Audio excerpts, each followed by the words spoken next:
So our first question today comes from Patricia, and Patricia asks, what is an eCQM? Great question, Patricia. eCQM stands for Electronic Clinical Quality Measure.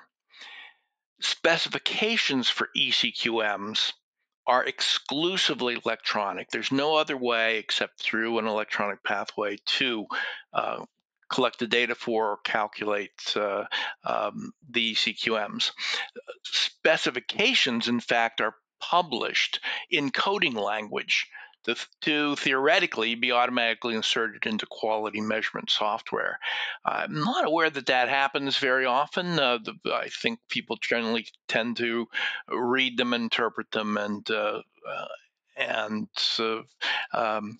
customize the insertion into the software. They have to be produced end to end, excluding submission itself. But end to end, they have to be produced with certified software. End to end means once you collect the data from the patient, it's documented in an EHR electronically. It's extracted by an automated query from the EHR. It's calculated and aggregated through an automatic process. There can be no manual chart abstraction, no manual correction of scores or data involved in the calculations.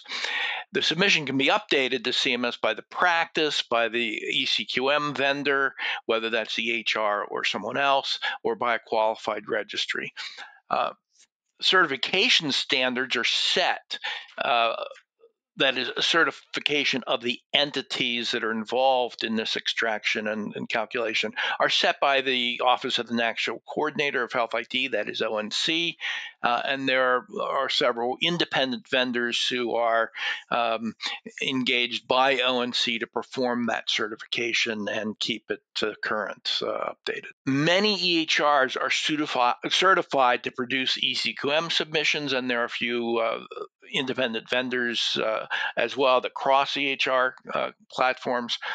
Typically, EHR-generated eCQMs require strict compliance with a specific documentation workflow. Deviation from that workflow often reduces measured performance.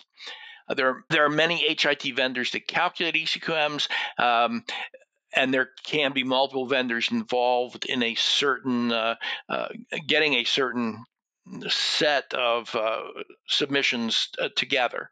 Each has to have current certification to qualify for the as an eCQM.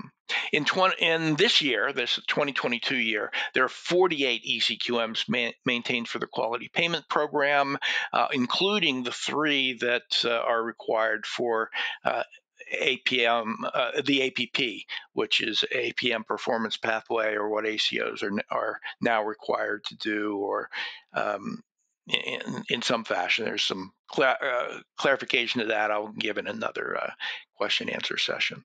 And EHRs are often certified only on a subset of the measures. It doesn't make sense for them to include measures that aren't needed by the customers, the clients that are using their product. So you often can't get a full set of the 48 measures from any one EHR. So thanks for that question, Patricia. Let me know if there's any further confusion. Happy to clarify additionally.